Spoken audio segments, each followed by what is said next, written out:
So in this video we're going to talk about our sun. We're going to give an introduction to our star and talk about what composes it and how it gets its power. So this first picture actually shows a very nice picture taken at different wavelengths with our sun, and you can see that there is this little shadow in front of it. This is not a sunspot. This is actually the planet Venus. This is a picture taken during the last Venus transit on June 6th of 2012. So just a few credits here going into this video. So again, our motivating question is what our sun is made of, what it actually is, how much energy it gives off, and what powers it. All of that we are going to hit early on before we go into a good bit more detail about our sun. Now, in the rest of this video, you're not going to need to know a whole lot about what we previously discussed with relativity. The only thing you're going to need to understand is the equivalence between mass and energy, Einstein's most famous equation, indeed, probably the most famous equation in all of science, maybe the most famous equation anywhere. So you're not going to need to consider the gravity in general relativity or anything like that. This is all just normal gravity, so to speak, and the only part of special relativity where you don't consider gravity that we need is going to be the part about the equivalence between mass and energy. You're not going to need to keep in mind the fact that moving clocks run slow or the fact that moving lengths appear shorter in special relativity. That is not actually going to be relevant for the stuff with our sun. Some of that's going to be relevant later on, but it's not going to be relevant for us right now. So you're not going to need to know all of those little things like trolls living under bridges or anything like that.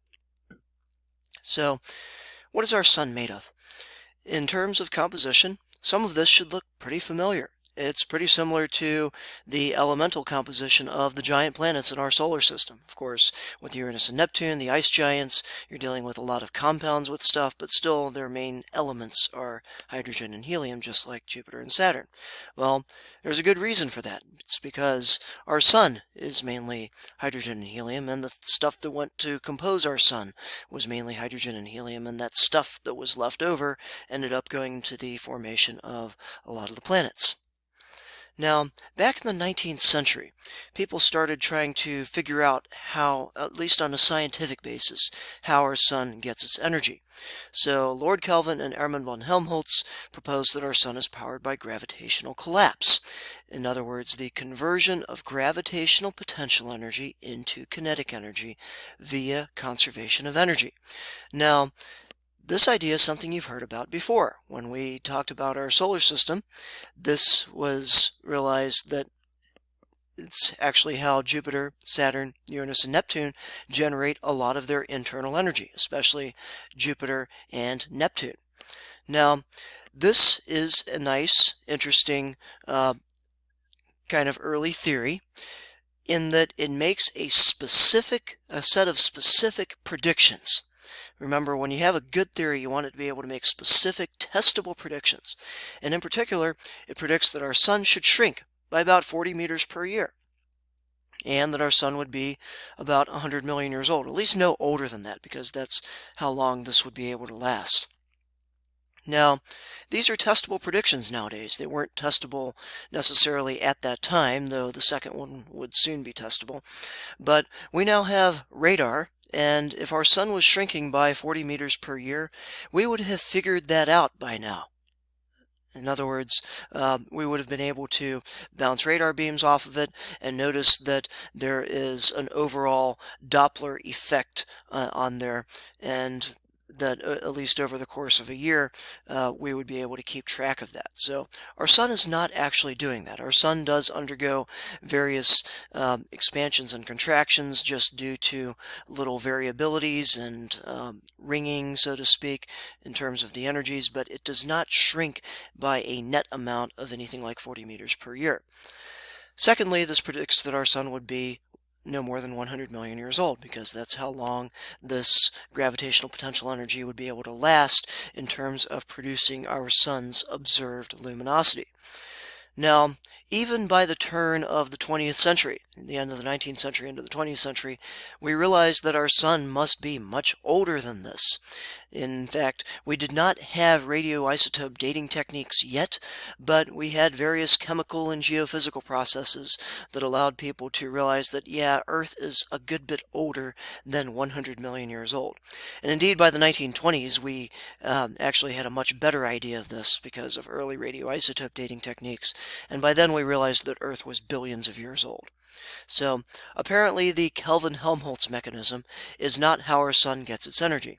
Now, interestingly enough, as we're going to see later in this unit, that actually was how our sun generated its energy for the first 100 million years or so of its lifetime. Eventually, it ended up getting enough heat from that conversion of energy such that the core regions heated up to a high enough temperature so that something else was able to power the sun.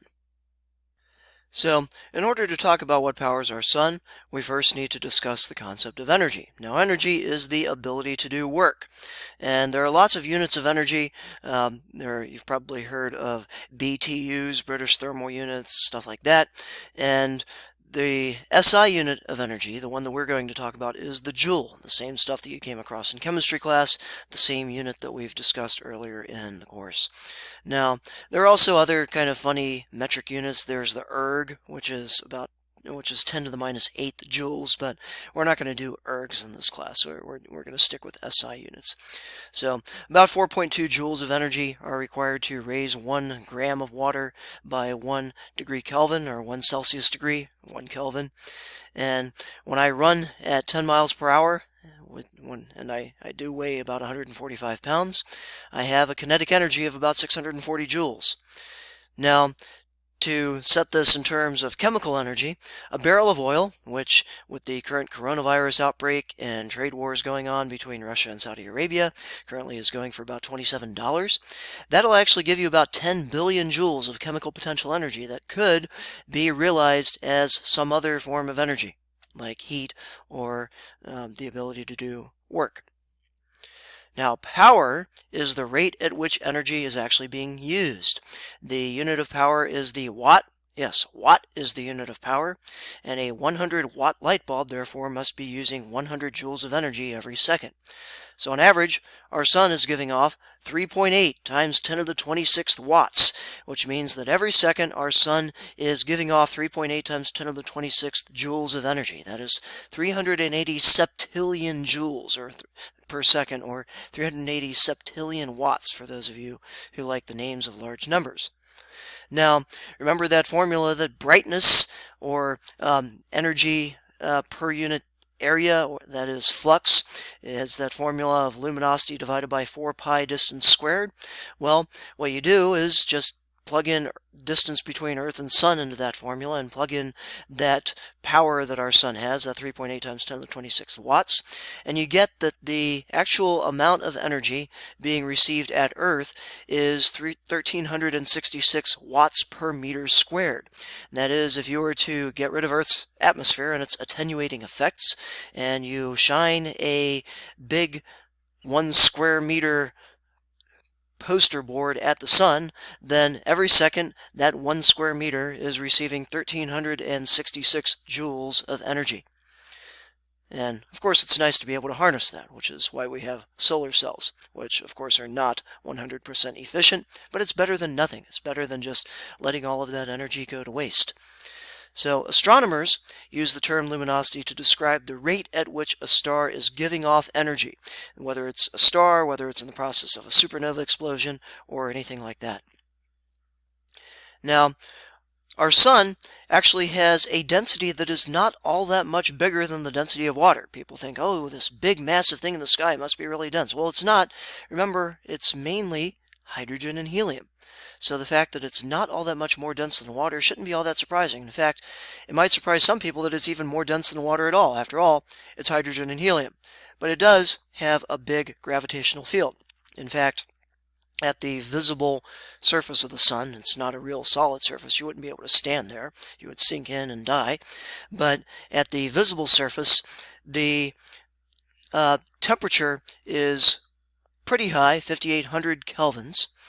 And the gravity there is about 25 times Earth's gravity. So that's what is able to pull in and compress all of this gas to make it so that its density is actually a little bit greater than the density of water. And you've seen some of this before. Jupiter's density is greater than the density of water. So are the densities of Uranus and Neptune. But of course, Saturn's density is a little bit less. In fact, if you had a bathtub big enough, they say, you'd be able to float Saturn in it. But it might leave a ring, haha. So our sun is much bigger than Earth. Diameter is over 100 times that of Earth. And our sun's mass is about 2 million trillion kilograms, so over 300,000 times the mass of Earth. So for those of you who like the names of big numbers, that would be 2 nonillion kilograms.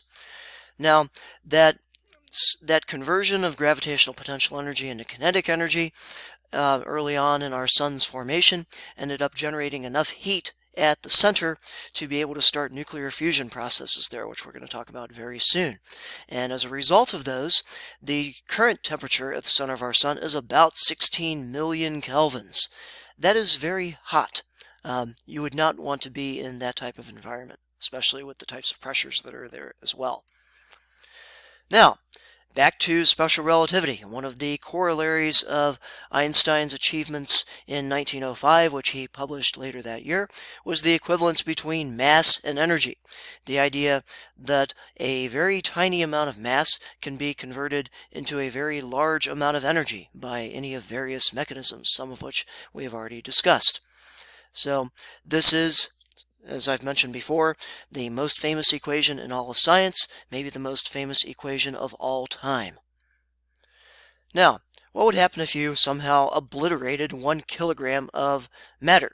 Well, multiplying that by the speed of light, which is about 3 times 10 to the 8 meters per second, and squaring the speed of light, and multiplying by that 1 kilogram, that would be 9 times 10 to the 16 joules. That would be about a 20 megaton explosion, which would be a very big hydrogen bomb.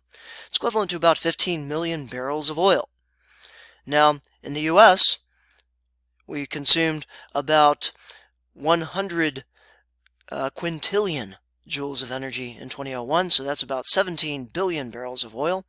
So you could think of that as the equivalent of converting about 1,100 kilograms of matter to energy.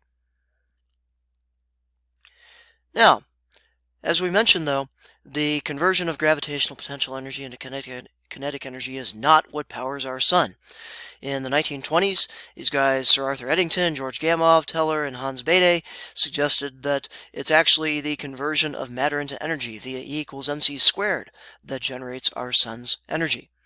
And the details of this were worked out over the next few decades, such that by the 1950s, we had a very good understanding of what was going on in the interior of our sun. So, as we've mentioned before, fission reactions are where you bust apart a heavier nucleus and create lighter nuclei and get energy out of that, whereas fusion reactions, you end up combining together lighter nuclei to create heavier nuclei and get energy out of that. So on the left side here, we have a fission reaction. In fact, one of the earliest fission reactions ever. This was the bombarding of a uranium-235 nucleus with a neutron, which made it into an excited, unstable uranium-236 nucleus, which then split apart into a barium nucleus, a krypton nucleus, and 3 free neutrons, which would then go about gallivanting and splashing into other uranium-235 nuclei and doing the same thing. Now, here's the thing. The total mass of the barium, krypton, and 3 neutrons is a little bit less than the mass of the uranium-236 nucleus. That extra mass ends up going into energy, the energy of what we would call an atomic bomb or a nuclear reactor. So, meanwhile, on the right we have a fusion reaction where we have combined 2 protons to create a deuterium nucleus, that is a hydrogen 2 nucleus, plus a positron and a neutrino. And the resulting mass of the deuterium plus positron, and well, the neutrino is practically massless, is a hair less than the combination of the 2 protons. And that extra energy that extra mass goes into, in this case, the energy of the positron, basically a beta ray here. And similarly, you end up doing something similar as you go on down the list. So you have a splitting apart of a heavier nucleus and getting energy out of that because the total lighter nuclei are a little bit less massive than the heavier one, and fusing together lighter nuclei to create heavy nucleus, and the total mass of that is a hair less than the sum of what goes in. Now, if you're being alert here, you might have noticed a contradiction. How is it that we can actually have a negative mass difference, final minus initial, both ways, from heavier to lighter and from lighter to heavier? Seems like we have a problem here. Well, if that trend was true for every single element and nucleus, then that would be a contradiction. But in truth, what's actually going on is if you take a very heavy nucleus and split it apart, the masses of the products will be a hair less than the mass of the heavier nucleus. And if you take very light nuclei and fuse them together, the mass of what you get will be a hair less than the mass of what went in.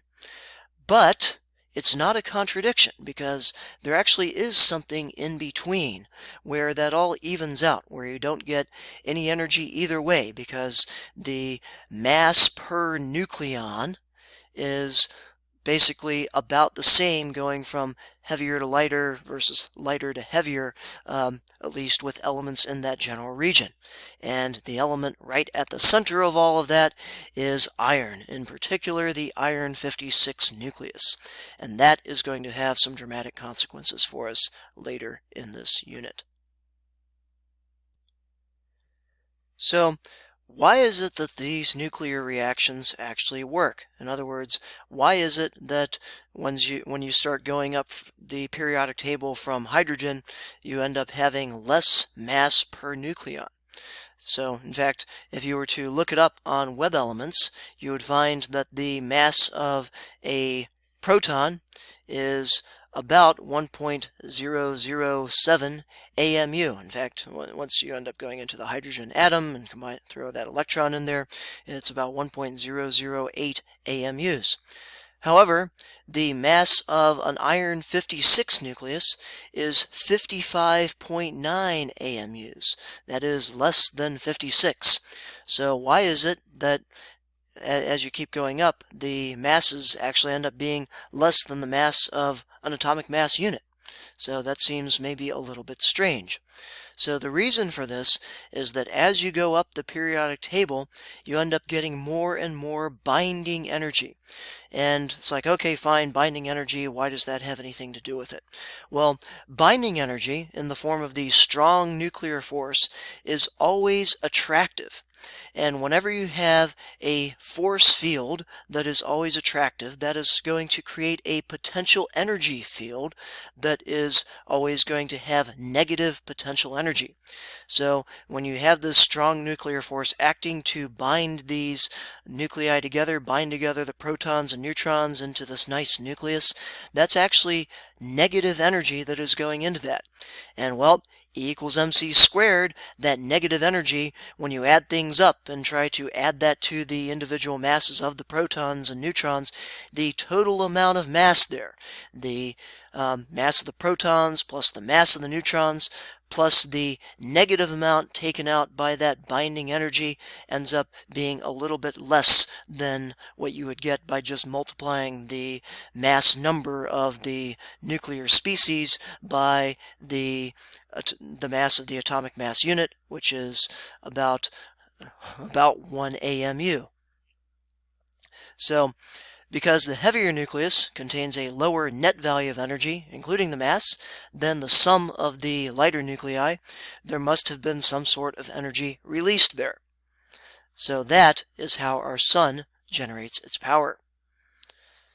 Now, long story short, at the end of the day, what you've done in the core of our sun, generally speaking, is that you have turned 4 hydrogen atoms into 1 helium atom.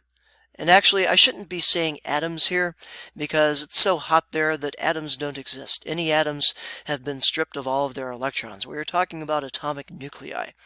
So it's actually 4 protons that have gone into the formation of one helium-4 nucleus. But look, there's a mass difference there. The mass of the helium-4 nucleus is about 0.048 times 10 to the minus 27 kilograms less than the mass of 4 protons. And that extra mass has been converted into energy in various ways, shapes, and forms. So that's what we're going to turn our attention to next. So if you were to convert 1 kilogram of hydrogen into helium, that would end up converting 0.0071 kilograms. In other words, after multiplying out that proportionality of mass into energy. So 1 kilogram of hydrogen into helium would give you this many joules of energy. Well, let's see now. We can do the math on this. In order for our sun to have its power of that 380 septillion watts, then that means that every single second, 600 million tons of hydrogen must be converted into helium, which means that about 4 million tons of matter is being converted into energy every second in our sun. That might seem like a lot, but remember, our sun has a mass of 2 times 10 to the 30th kilograms. So over the course of our sun's 10 billion year total lifetime that it's going to have, that is not really going to take away a large percentage of its mass in conversion into energy. Now, the process by which this occurs in our sun right now is called the proton-proton chain. This is the main process by which our sun generates its energy, and it's a chain that you need to know. But we need to talk about a few things with this. So, first of all, if you were to work out the kinetic energy, the gas kinetic energy equations with this, you would find that even at the very highest kinetic energies that that the protons in the core of our sun would have, they would not actually have enough kinetic energy to overcome the electromagnetic repulsion of each other. In other words, remember, protons are positively charged. And what do two protons do when they approach each other? Well, they notice that the other one is positively charged, and remember that like charges repel, and they're going to repel each other. So they're just going to kind of come with a near collision, and they're going to bounce off without actually combining. The strong nuclear force, this binding energy that holds the nucleus together by holding together the protons and the neutrons, various exchanges via pions and stuff like that, this only works on distance scales of about a femtometer.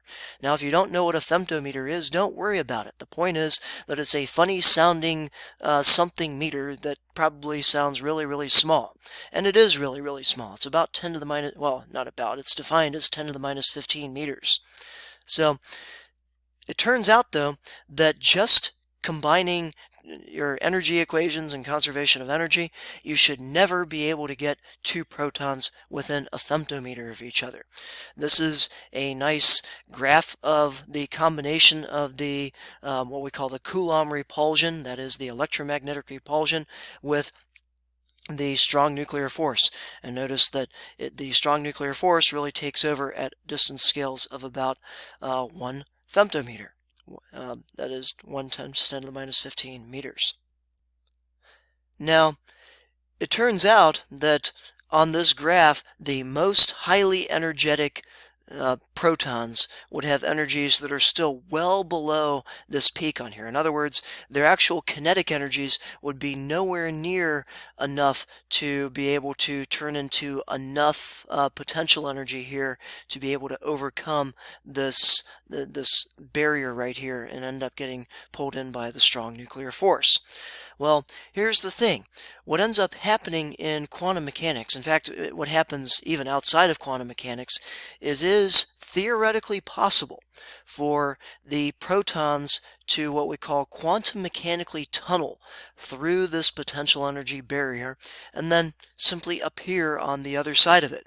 And in terms of thinking about this, how we've thought of things before. Remember back in a previous unit we talked about how electrons, when you fire them repeatedly at a double slit, just as doing the same thing with photons, they will end up scattering into a pattern that is the same interference pattern as light has when you shine a laser beam at those two closely spaced slits like we did in class.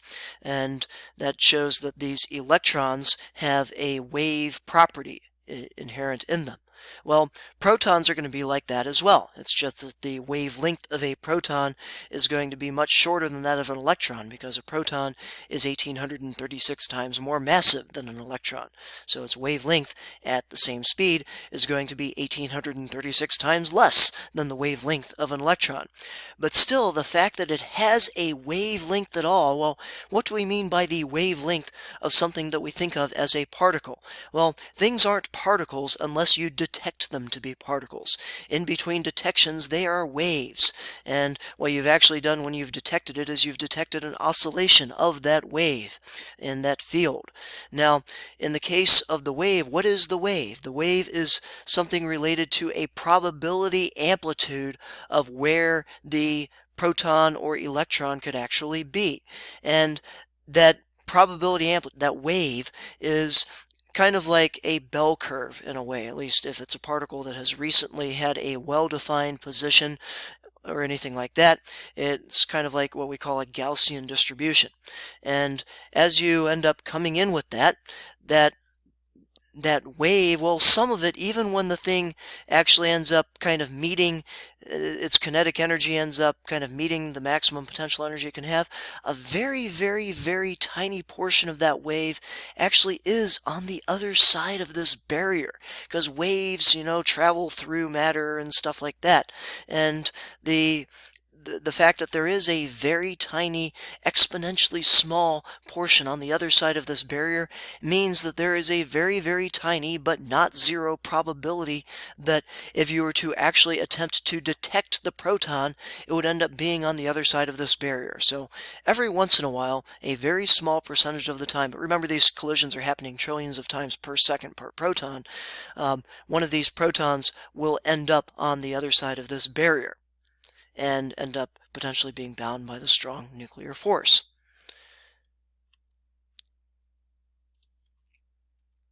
So the first result of that is that the proton plus another proton would end up making a deuterium nucleus plus a positron plus a neutrino. But wait a second now. If you add up these numbers and everything, you shouldn't get a deuterium nucleus. You would expect to get a helium-2 nucleus.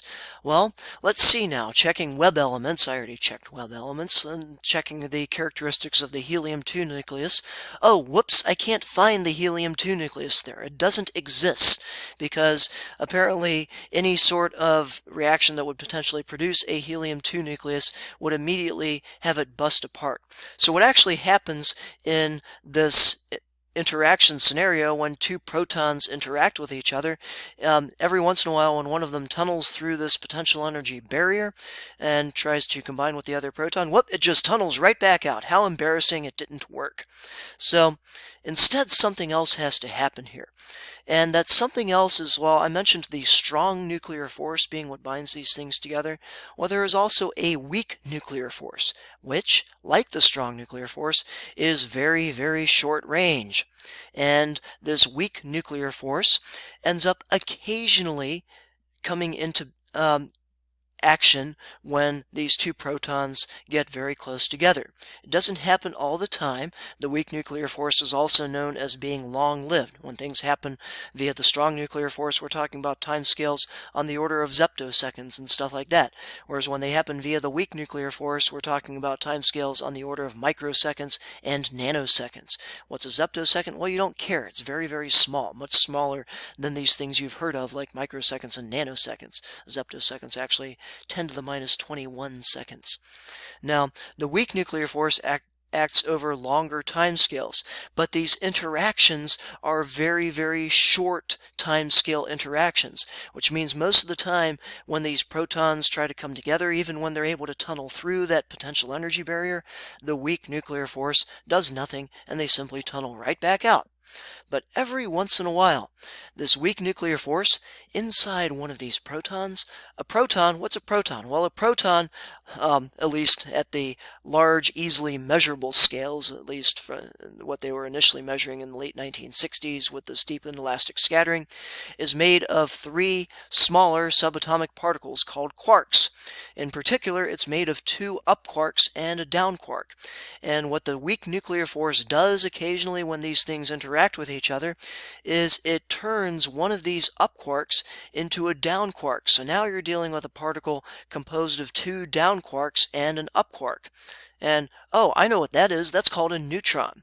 So now we see that we don't end up actually increasing our charge by 1. We still have the proton left over, and one of those protons ended up turning into a neutron. Well, how did that up quark get turned into a down quark? Well, what ended up happening was the up quark emitted a W plus boson. Ooh, weak nuclear force stuff. Well, that W plus boson ended up decaying into a positron, there's our positron, plus an electron, with that E subscript, neutrino.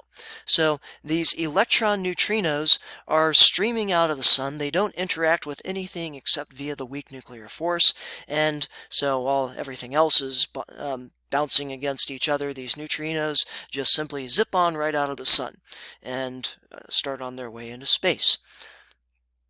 So how do you stop a neutrino? Well, you build a wall and you make the neutrino pay for it. No, it's actually almost impossible to stop a neutrino. You would need something like, I've heard, a light year thick of lead, though I have not done the weak force calculation with that, but that's what I've heard. Or you can have it interact with something that is liable to decay via the weak nuclear force, something that wants to beta decay or inverse beta decay or something like that. We're going to come back to that later.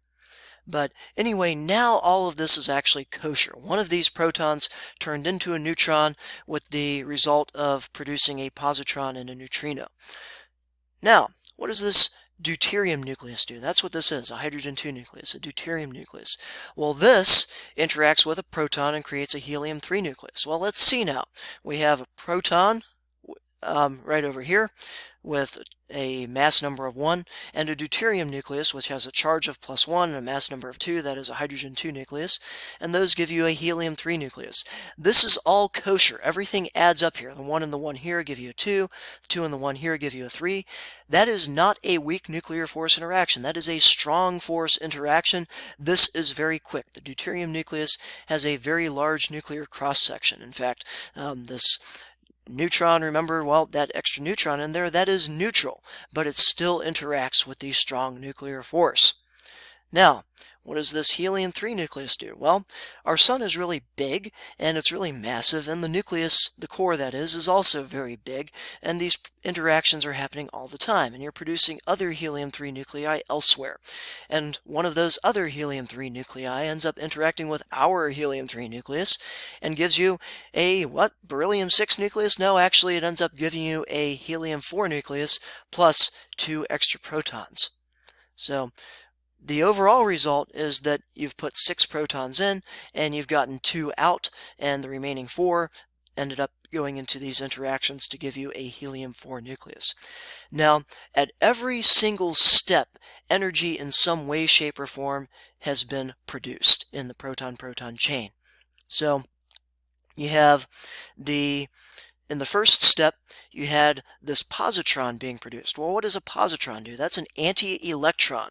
And what's an anti-electron? Well, not the wife of Uncle Electron. The anti-electron is the antimatter particle of the electron, and it ends up eventually coming across another free electron floating around, because remember, inside of our sun it's a plasma and all the electrons are floating around, and it's going to annihilate with it and produce 2 gamma rays. Well, a gamma ray is also produced in the second interaction. It's simply the result of carrying away this extra mass when going from the deuterium nucleus plus the proton to the helium-3 nucleus. So the gamma ray, that carries away that extra mass in the form of energy. And that ends up colliding with other particles in the sun and giving them energy and heating up the whole thing on its way eventually out.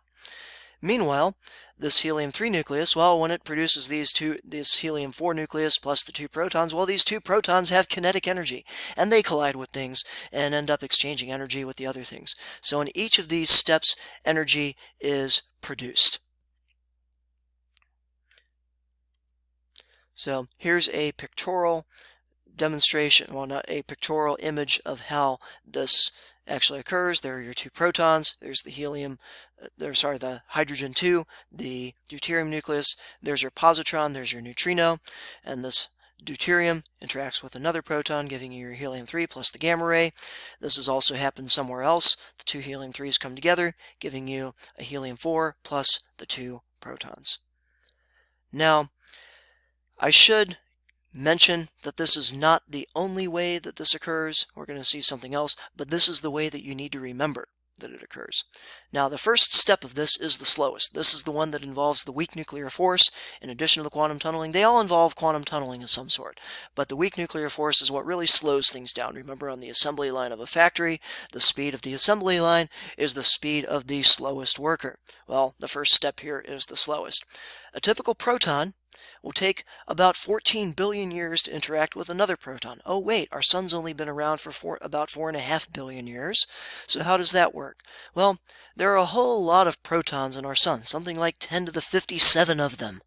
So 14 billion years is something like 4 times 10 to the 18 seconds, and so you're going to expect a whole lot of reactions per second if you have something on the order of 10 to the 57 protons around, or maybe 10 to the 56 of them in the core area, something like that.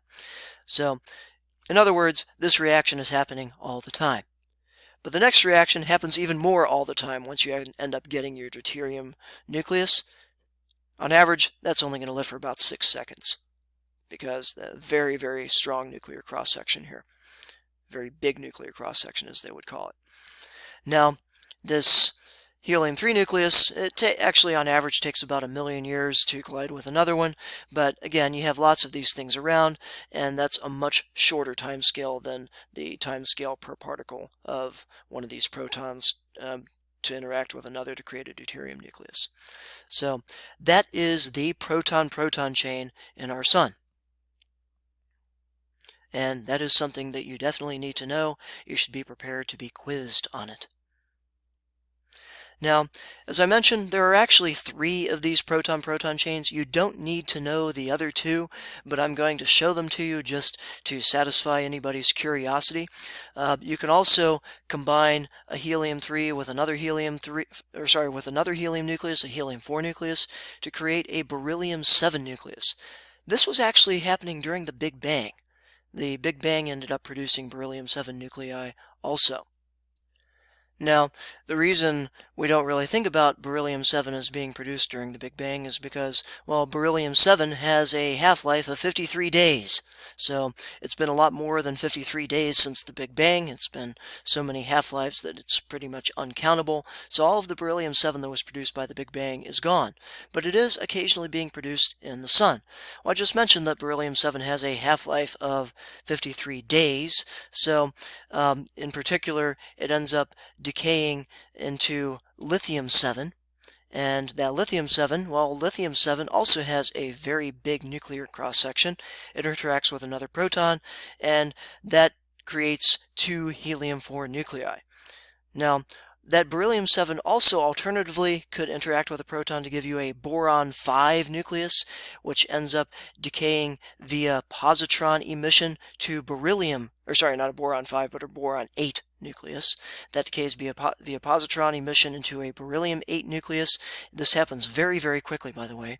And the beryllium-8 nucleus also very, very quickly, something like on the order of 10 to the minus 18 seconds, ends up decaying into 2 helium-4 nuclei. That is alpha particles. So either way, the result is that you've pretty much converted 4 protons into a helium-4 nucleus. Now, there actually is another way that our sun generates energy. We're going to talk about this a little bit more later on, but stars that are slightly more massive than our sun actually get most of their energy production via something different. It's called the CNO cycle, the carbon, nitrogen, oxygen cycle. And In order to become dominant, you need to have core temperatures of about 17 million kelvins or so, and that's a little bit hotter than it is at the core of our sun, which is about 16 million kelvins. But nonetheless, our sun actually does generate a little bit of energy this way as well.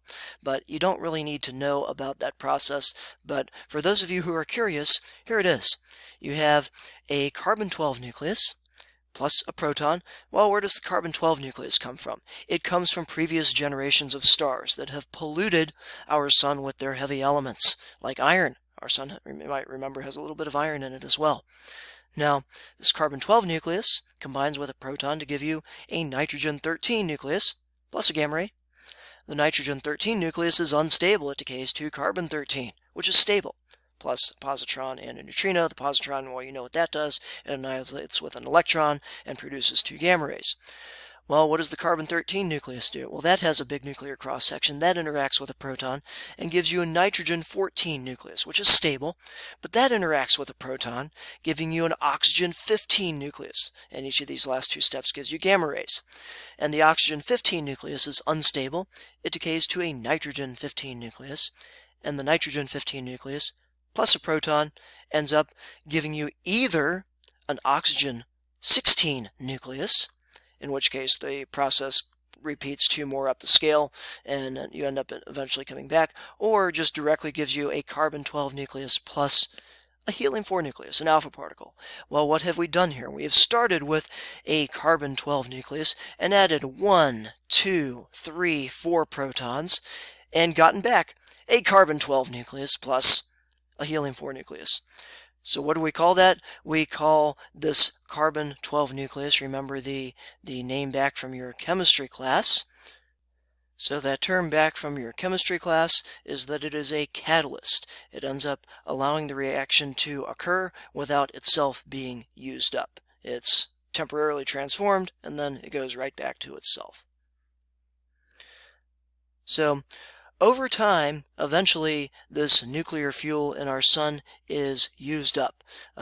You end up starting off with a core that is, again, about 75% hydrogen and about 25% helium. But over time, that hydrogen is converted into helium and it ends up getting used up. And as that hydrogen is used up and converted into helium in the core, that causes the core to become more dense. Among other things, that actually causes the reactions to proceed at a more rapid pace, but also, since it makes the core more dense, it also changes how waves propagate inside of our sun's interior. And that actually allows scientists to measure the core itself and figure out how much helium is currently in the core. And in so doing, this gives us a completely independent way of determining the age of our sun and our solar system that has absolutely nothing to do with the decay of radioactive isotopes or anything like that. Instead, based on just the rate at which this has been proceeding, we estimate that our sun is about 4.5 billion years old, plus or minus a few 100 million years, just using this method. So even if we had no other methods around to determine the age of our solar system, we would say that our sun is about 4.5 billion years old, plus or minus a few 100 million years old. So, of course, that is very much in accordance with the age of our solar system determined by the ages of the oldest meteorites of 4.568 billion years old, but it's nice that you have a completely different method that is 100% independent of these other methods. So, in the next video, we're going to turn our attention to the internal structure of our sun and the consequences that that has for our sun. So, hope to see you then.